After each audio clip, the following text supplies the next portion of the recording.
నమస్తే, welcome to BCN news bulletin. లో ముందుగా హెడ్లైన్స్.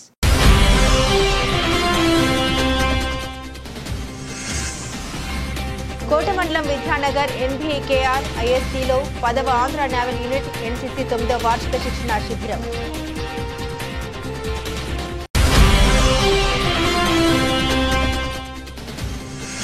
కోట పట్టణంలో వెలిసిన శ్రీ శ్రీ కోటమ్మ తల్లి అమ్మవారి ఆలయానికి భక్తులు అధిక సంఖ్యలో హాజరు.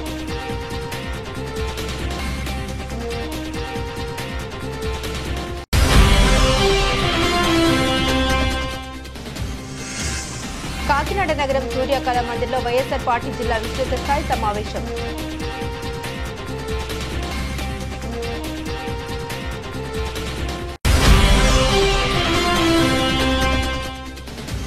అంజనా జూనియర్ కళాశాలలో గంజాయి వద్దు, గౌరవంగా బతుకుతామని నినాదాలు చేస్తూ ర్యాలీ.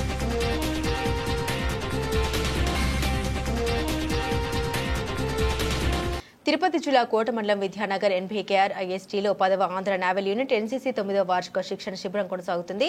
క్యాడెట్లు వివిధ కార్యకలాపాల్లో చురుగ్గా శిక్షణ తీసుకుంటున్నారు. గత వారం రోజులుగా camp adjutant doctor V Mallikarjun Reddy, PI సిబ్బంది ఈశ్వరరావు, ANOలు నాగరాజు, శ్రీలక్ష్మీనారాయణ, గోవిందు, పేచలయ్య సమక్షంలో క్యాడెట్లు gun firing, drill practice, semaphore, knot strip, modelling వంటి ప్రత్యేక శిక్షణ పొందుతున్నారు. ఈ సందర్భంగా కళాశాల డైరెక్టర్ డాక్టర్ విజయ్ కుమార్ రెడ్డి మీడియాతో మాట్లాడారు.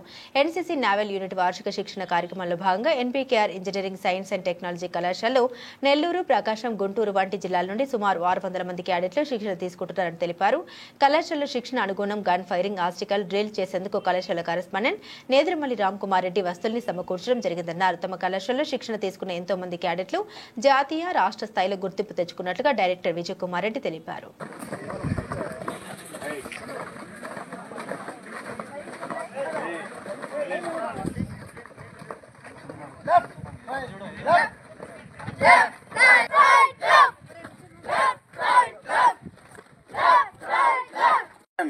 ఈ 5 సెక్యూరిటీ క్లాసిఫికేషన్ లో ట్రాన్స్మిటెడ్ సెమాఫోర్ మెసేజ్ ఎక్స్పర్ట్ లో వచ్చేసి first order of the ATC camp మనం చెప్పింది ICC camp will be conducted at చాలా మంది కంట్రీలో ఉన్నారు. CORPS అని రాస్తాం కదా, సో కోర్ప్స్ అని. కానీ ఇక్కడ 5 గంటలు లేసాం లేదా? ప్రతి రోజు లేపడం లేస్తున్నాం లేదా? మొదటి 2 రోజులు లేపాం. షార్ప్ టైంలో రావాలి. నెక్స్ట్ ఉండదు ఏంటి? Obey with order. ఏదైనా ఆర్డర్ మన ఆరోగ్యం డిసైడ్ అయిపోయింది. మనం తినే ఫుడ్ని బట్టి మన బ్యాక్టీరియా ఫామ్ ఏమైంది, ఫీవర్ వచ్చినా దాని మీద మనం ఆటోమేటిక్గా యుద్ధం చేయాల్సి వస్తుంది. ఇంజెక్షన్స్ అని, ట్యాబ్లెట్స్ అని, కొంతమంది అంటే హోమియోపతి, ఇలా మెడిసిన్స్ వాడుతూ ఉంటారు. ఈ పైనుంచి చూద్దాం, ఎయిర్ ఎక్కువగా ఫాలో అవుతుంటుంది మన వాళ్ళకి. ఎందుకంటే వాటర్ కంటామినేషన్లో తేడా వచ్చినప్పుడు నువ్వు చెప్తావా? Next bravo tango BT Vidyanagar NBKR ISTలో యాన్యువల్ ట్రైనింగ్ క్యాంప్ NCC వారిచే జరపబడుతూ ఉంది. ఈ క్యాంపు 10 రోజుల పాటు జరుగుతుంది. అనేక స్కూల్ విద్యార్థులు, అనేక కళాశాలల విద్యార్థులతో పాటు ఈ కళాశాలలో చదువుతున్న NCC క్యాడెట్లు కూడా ఈ క్యాంపులో పాల్గొంటూ ఉన్నారు. ఈ క్యాంపుకు అవసరమైన అన్ని సౌకర్యాలు ఈ కళాశాలలో సమకూర్చబడ్డాయి. ఈ క్యాంపుకి సుమారు 600 మంది క్యాడెట్లు అటెండ్ అవుతూ ఉన్నారు. వారికి కావలసిన హాస్టల్ సదుపాయము, గ్రౌండ్ సదుపాయము అన్నిటిని రెడీ చేసి పెట్టడం జరిగింది. ఈ NCC క్యాంపు కోసం కళాశాలలో ఫైరింగ్ రేంజ్ సౌకర్యము, ఆబ్స్టికల్ ట్రైనింగ్ సౌకర్యాలు, డ్రిల్ సౌకర్యాలు, మరెన్నో సౌకర్యాలు ఈ క్యాంపుకు అనుగుణంగా ఎప్పటి నుంచో ఉన్నాయి. కాబట్టి ప్రతి సంవత్సరం ఇటువంటి యాన్యువల్ ట్రైనింగ్ క్యాంపులు, కంబైన్డ్ యాన్యువల్ ట్రైనింగ్ క్యాంపులు ఇక్కడ జరపడం ఆనవాయితీగా వస్తుంది. ఇటువంటి సౌకర్యాలన్నింటినీ కళాశాల కరెస్పాండెంట్ శ్రీ నేదురుమల్లి రామ్కుమార్ రెడ్డి గారు ప్రత్యేక శ్రద్ధ వహించి ఇటువంటి సౌకర్యాలన్నింటినీ సమకూర్చడం వల్ల ఇటువంటి క్యాంపులు ప్రతి సంవత్సరం జరపడానికి వీలు పడుతూ ఉంది.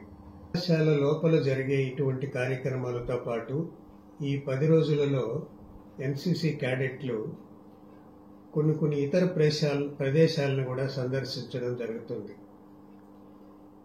హిల్ మౌంటైనరింగ్, షిప్ బిల్డింగ్ ఇటువంటి కార్యక్రమాల కోసం ఇతర ప్రాంతాలకు వెళ్ళి నేర్చుకోవడం జరుగుతూ ఉంటుంది. ఇదేగాక ఈ ఎన్సీసీ క్యాడెట్లు ఒక ఇంజనీరింగ్ కళాశాలలో క్యాంపు జరుగుతుండడం వల్ల ఈ కళాశాలలో ఉండే రీసెర్చ్ ల్యాబొరేటరీసు, రోబోటిక్ ల్యాబొరేటరీసు, అనేక అధునాతన కంప్యూటర్ ల్యాబొరేటరీస్ని సందర్శించే అవకాశం కలుగుతూ ఉంది. ఇక్కడ ఇచ్చే ఎన్సీసీ శిక్షణ వల్ల NBKR-IST విద్యార్థులు జాతీయ, రాష్ట్ర స్థాయిలో అనేక గౌరవ ప్రవేశాలని పొంది ఉన్నారు. ఉదాహరణకి గత సంవత్సరం అభిషాయ్ కీర్తన్ పాల్ అనే విద్యార్థి జాతీయ స్థాయిలో రాష్ట్రపతి, ప్రధానమంత్రి పాల్గొన్న రిపబ్లిక్ డే క్యాంపులో పెరేడ్ చేయడానికి ఒక అవకాశాన్ని పొందినాడు. ఇలాగే భాను ప్రకాష్ అని దుర్గా భవానీ అనే ఇద్దరు క్యాడెట్లు గత సంవత్సరం షిప్ అటాచ్మెంట్ క్యాంపులో పాల్గొనే అవకాశాన్ని పొందారు. గాయత్రి అనే అమ్మాయి విశాఖపట్నంలో స్విమ్మింగ్ ప్రాక్టీస్ క్యాంపులో అవకాశాన్ని పొందింది. ఇటువంటి అవకాశాలను అందిపుచ్చుకోవడం ద్వారా NBKR-IST విద్యార్థులు ఒక మంచి క్రమశిక్షణతో కార్యక్రమాల వల్ల NBKR-IST విద్యార్థులు క్రమశిక్షణను అలవరుచుకోవడం వల్ల వాళ్ళ చదువులో కూడా వీళ్ళు ముందంజ వేయడానికి వీలు పడుతూ ఉంది. ఈ క్రమశిక్షణ, ఇటువంటి ట్రైనింగ్లు తీసుకోవడం వల్ల వీళ్ళకి ప్రతి సంవత్సరము మంచి ప్లేస్మెంట్లు కూడా రావడానికి అవకాశం ఉందని తెలియజేస్తూ ఉన్నాము. మా కళాశాల NCC cadet overseas deployment camp కూడా ఎన్నికైనాడు. ఈయన మలేషియా మరియు శ్రీలంక దేశాలలో భారతదేశం తరఫున ప్రాతినిధ్యం వహించడం జరిగింది. తిరుపతి జిల్లా కోటపట్నంలో వెలిసి ఉన్న శ్రీ శ్రీ కోటమ్మ తల్లి అమ్మవారి ఆలయానికి భక్తులు అధిక సంఖ్యలో హాజరయ్యారు. ఈ సందర్భంగా ఆలయ ధర్మకర్త నల్లపరెడ్డి జగన్మోహన్ రెడ్డి, లక్ష్మీ కవితమ్మ దంపతుల ఆధ్వర్యంలో అమ్మవారికి ప్రత్యేక అలంకరణ చేసి పూజలు చేపట్టారు. ఆలయ ప్రాంగణంలో గత 3 ఏళ్లుగా దాతల దాతృత్వంతో ప్రతి శుక్రవారం నిర్వహిస్తున్న అన్నప్రసాద వినియోగ కార్యక్రమంలో భాగంగా శ్రీ శుక్రవారం అన్నప్రసాద వినియోగ కార్యక్రమం నిర్వహించారు. ఈ కార్యక్రమానికి నేలూరుపల్లి కొత్తపాలెం గ్రామానికి చెందిన గూడూరు రమేష్ రెడ్డి, కవితమ్మ, గూడూరు సనత్ కుమార్ రెడ్డి, శ్రావణి దంపతులతో పాటుగా చిరంజీవి ధన్వికారెడ్డి, గూడూరు ప్రవీణ్ కుమార్ రెడ్డి ఉభయదాతలుగా వ్యవహరించారు. అమ్మవారి దర్శనార్థం ఆలయానికి వచ్చిన వందలాది మంది భక్తులు ఈ అన్నప్రసాదాన్ని సద్వినియోగం చేసుకున్నారు. అనంతరం ఆలయ ధర్మకర్త నల్లపరెడ్డి జగన్మోహన్ రెడ్డి, లక్ష్మీ కవితమ్మ సమక్షంలో అమ్మవారి చీర, సారే, పసుపు, కుంకుమ, కండువాలతో దాతలకు ఆలయ సత్కారాన్ని అందించారు. అన్నప్రసాద వినియోగ కార్యక్రమాన్ని ఏర్పాటు చేయాలనుకునే భక్తులు 2 నెలల ముందుగా ఆలయంలో పేర్లు నమోదు చేసుకోవాలని శ్రీ షిరిడి సాయి అక్షయ సేవా సమితి అధ్యక్షులు అల్లం రమణయ్య తెలిపారు. ఈ కార్యక్రమంలో మురళీరెడ్డి, ఆవుల సుబ్బయ్య, వెంపులూరు బాబురావు, శరవణన్, బాలు, బల్లవోలు సుధాకర్, స్వామి, ఆలయ కమిటీ సిబ్బంది, వెంకటకృష్ణయ్య, కుమార్, కిష్టయ్య, సుధీర్, సందీప్, సుబ్రహ్మణ్యం, వెంకయ్య, ఇప్పలపల్లి కిష్టయ్య, రామయ్య, కోటేశ్వరరావు, ఆలయ పూజారి సాయి తదితరులు పాల్గొన్నారు.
తిరుపతి జిల్లా కోటపట్టణంలో వెలిసినటువంటి వరాల తల్లి, చల్లని తల్లి, అందరినీ ఆదరిస్తున్నటువంటి మహాతల్లి అయినటువంటి మన కోటమ్మ తల్లి దేవస్థాన చైర్మన్ గారి నల్లపల్లి జగన్మోహన్ రెడ్డి గారి దంపతుల పర్యవేక్షణలో జరుగుతున్నటువంటి ఈ అన్నప్రసాద వినియోగ కార్యక్రమం 2021 సంవత్సరం నుంచి ప్రతి శుక్రవారం దాతృత్వంతో చాలా చక్కగా జరుగుతూ ఉంది. ఈనాటి దాతలు కోట మండలం నెల్లూరుపల్లి కొత్తపాలెం వాస్తవులైనటువంటి గూడూరు రమేష్ రెడ్డి గారు, శ్రీమతి కవితమ్మ గారు, వాళ్ళ పిల్లలు గూడూరు కనత్ కుమార్ రెడ్డి, శ్రావణి గారు, గూడూరు ప్రవీణ్ కుమార్ రెడ్డి గారు, చిరంజీవి ధన్వికారెడ్డి, వీరి యొక్క దాతృత్వంతో ఈరోజు కొన్ని వందల మంది ఈ అన్నప్రసాదాన్ని స్వీకరించారు. కావున అందరూ కూడా ఆయురారోగ్య ప్రశ్నేశ్వర్యాలతో బయట ఆనందంగా ఉండాలని అమ్మవారిని ప్రార్థన చేస్తూ ఇట్లాంటి కార్యక్రమాలకి చేయూతనివ్వాలనంటే 2 మాసాల ముందు పేరు నమోదు చేసుకుని కోరుతున్నాం. తర్వాత ఈ ఆడిటోరియం పెళ్లిళ్ళకి కావచ్చు, పుట్టినరోజులకు కావచ్చు, నిశ్చితార్థాలకి, ఇలాంటి మంచి కార్యక్రమాలకి ఆడిటోరియంని అందరూ కూడా మన చుట్టుపక్కల మండలాలు, గ్రామాల వాళ్ళు కూడా వినియోగించవలసిందిగా మన చైర్మన్ గారు దీన్ని ఏర్పాటు చేశారు. కావున అందరూ కూడా ఈ ప్రాంతాన్ని సద్వినియోగం చేసుకోవాల్సిందిగా కోరుతున్నాం. సాయిరామ్. తిరుపతి జిల్లా వాకాడు మండల పరిధిలోని గొల్లపాలెం గ్రామంలో వెలిసిన శ్రీ శ్రీ చతుర్భుజ మహాలక్ష్మమ్మ అమ్మవారి దేవస్థానంలో తెలుగుదేశం పార్టీ నాయకులు మాజీ ఏఎంసీ చైర్మన్ పాపారెడ్డి, మనోజ్ కుమార్ రెడ్డి, మాధవి దంపతుల ఆధ్వర్యంలో ప్రత్యేక పూజలు చేశారు. వేద పండితులు వేద మంత్రాలతో అమ్మవారికి అభిషేకాలు, హోమాలు, పూజా కార్యక్రమాలు నిర్వహించారు. ఈ పూజల్లో కుటుంబ సభ్యులు, గ్రామస్తులు పాల్గొని అమ్మవారి ఆశీస్సులు పొందారు. అనంతరం తీర్థ ప్రసాదాలు స్వీకరించారు.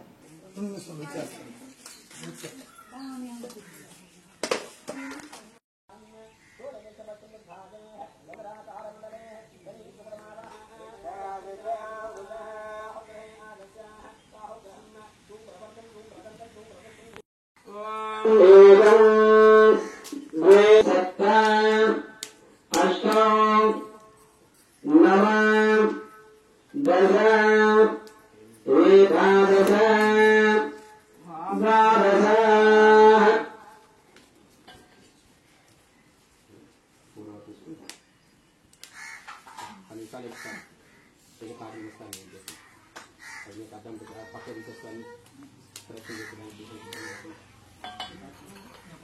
మా అందరు పూర్ణ కాటన్ బస్తాలు చేస్తాను.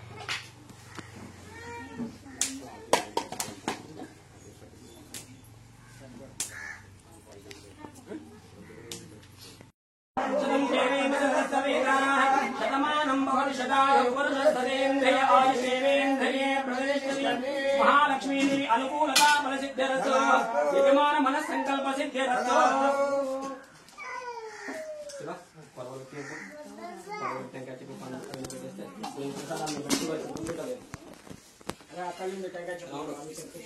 పంచామృతం కళ్ళు టెంకాయ చెప్పి పండు శివాకి ఇచ్చి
बालकानामत्रय सर्वदिग्देवताभ्यो नमः ध्यायामि दानं दर्पयामि आवाहयामि आसनं परिकल्पयामि पादयोः पाद्यं दर्पयामि हस्तयोः अर्घ्यं दर्पयामि मुखे औपचारिकदानं वामोष्टाङ्गस्थानं मध्ये दानः महेरणायकस्य योगसंवर्धः अस्सभादेवः वसुदेवमातरः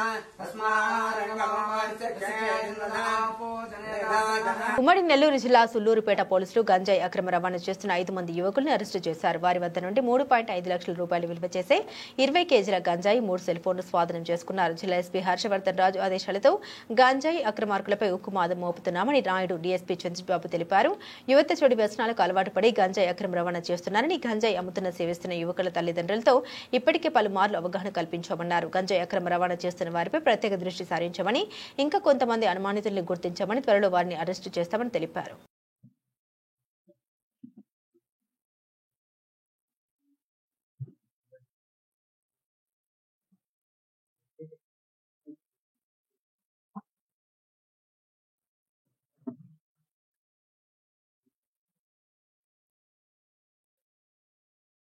అందరికీ నమస్కారం.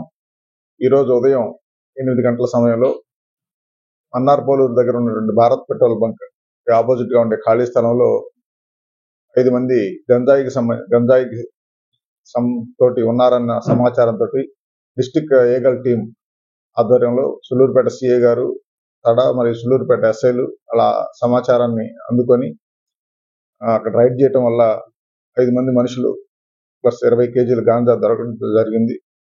ఈ 5 మందిలో ముఖ్యంగా తొండా మునిశేఖర్ అనే అతను, వై సునీల్ అనే అతను ఇంపార్టెంట్ ఫెలోస్, వాళ్ళతో పాటు రాజేష్ అనే అతను ఉన్నాడు. ఇంకా 2 ఉన్నారు వాళ్ళ అసోసియేట్స్.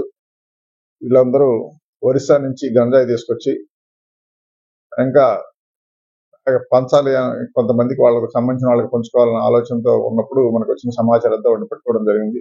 దీనికి సంబంధించి ఇంకా కొంతమంది ఫార్వర్డ్ బ్యాక్వర్డ్ లింకేజెస్ లో ఉండే వాళ్ళని కూడా ఐడెంటిఫై చేయడం జరిగింది. వాళ్ళని అరెస్ట్ చేస్తాం. ఈ తడ సుళ్ళూరుపేట మండలాలు ప్లస్ శ్రీ సిటీ మండలాలకి తీసుకెళ్లాలన్న ఉద్దేశంతో వాళ్ళు తీసుకొచ్చారు. ఇది కాకుండా వీళ్ళు దీన్ని చెన్నై ఆ ప్రాంతానికి కూడా కొంతమందికి చేస్తున్నారనే సమాచారం ఉంది. ఈ కేసు దర్యాప్తులో సుళ్ళూరుపేట సీఏ గారు ఇంకా ముందు మిగతా ఎక్యూజ్ని కూడా అరెస్ట్ చేయడానికి అవకాశం ఉంది. దీనికి మాకు బాగా సహకారం ఇచ్చినటువంటి డిస్టిక్ ఏకల్ టీం తిరుపతి ఎస్పీ గారి హర్షవర్ధన్ రావు సార్ ఆధ్వర్యంలో, మరి అడిషనల్ ఎస్పీ ఎల్ఎన్ఓ రవిమానాచార్య ఆధ్వర్యంలో పనిచేస్తుంది. వాళ్ళు ఇచ్చేటువంటి సమాచారంతో ప్లస్ లోకల్ గా వచ్చిన ఇన్పుట్స్ ని చేసుకుని వీళ్ళందరినీ పట్టుకోవడం జరిగింది. అదేవిధంగా ఇక్కడ గంజాయి ఎవరైతే తాగేయటానికి అలవాటు పడి దాన్ని అదొక బలహీనతగా మారిందో వాళ్ళందరినీ పిలిపించి వాళ్ళ పేరెంట్స్ ని ఫ్యామిలీ మెంబర్స్ ని పిలిపించి వాళ్ళందరినీ కౌన్సిలింగ్ చేయాలనే ఉద్దేశంతో ఈ కన్జ్యూమర్స్ అందరినీ ఐడెంటిఫై చేస్తున్నాం. వాళ్ళ బలహీనతల్ని దానికి అవసరమైనటువంటి ఏదైనా డి అడిక్షన్ సెంటర్ లో ట్రీట్మెంట్ ఇవ్వడం గురించి కానీ, లేకపోతే ఎలా కౌన్సిలింగ్ ఇచ్చి మార్చడం గురించి కానీ ప్రణాళికలు రెడీ చేస్తున్నాం. దీని ముందు ఆ చర్యలు తీసుకోవడం జరుగుతుంది. Thank you. లోకల్ వాళ్ళే ఉన్నారు. లోకల్ అంటే సుళ్ళూరుపేట, తడ, సత్యవేడు. ఇది సుమారుగా 3,50,000 ఉంటుంది.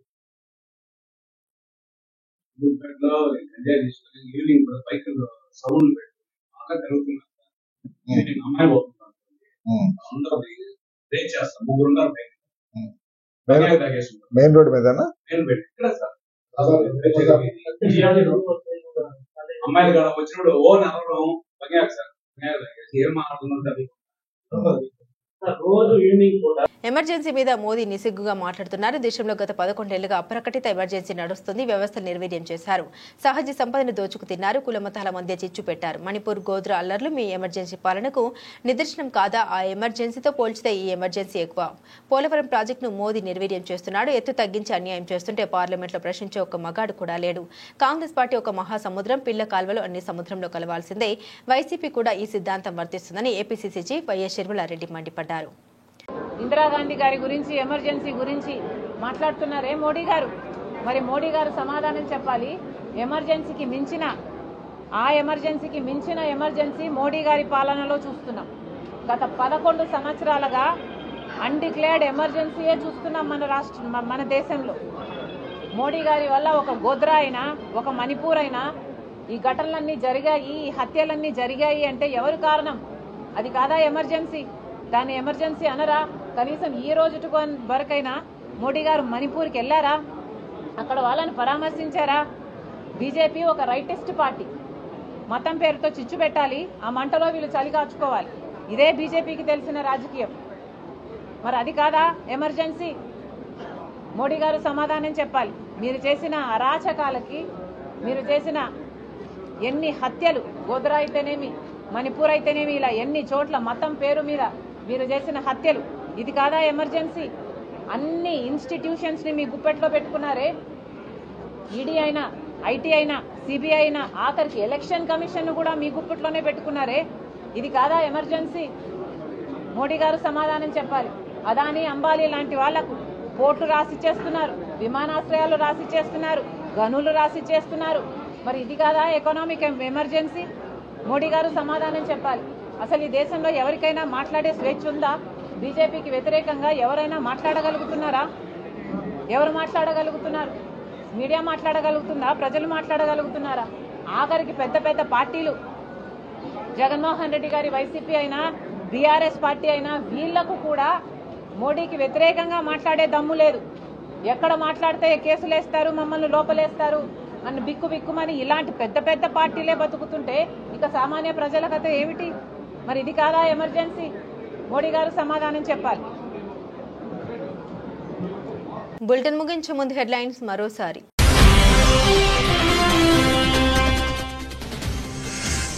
కాకినాడ నగరం సూర్యకళ మందిర్లో వైఎస్ఆర్ పార్టీ జిల్లా విస్తృత స్థాయి సమావేశం.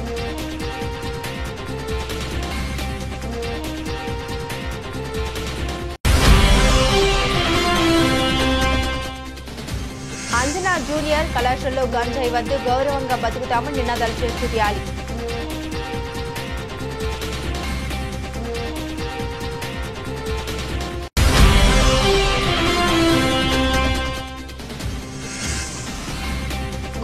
కోటమండలం విద్యానగర్ ఎన్బీకేఆర్ ఐఎస్టీలో 10వ ఆంధ్ర నేవల్ యూనిట్ ఎన్సీసీ 9వ వార్షిక శిక్షణ శిబిరం.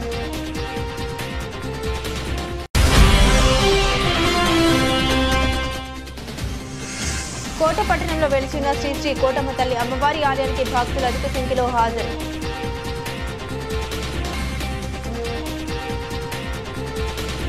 ఇవి బులెటిన్ అప్డేట్స్. మరిన్ని అప్డేట్స్ కోసం చూస్తూనే ఉండండి.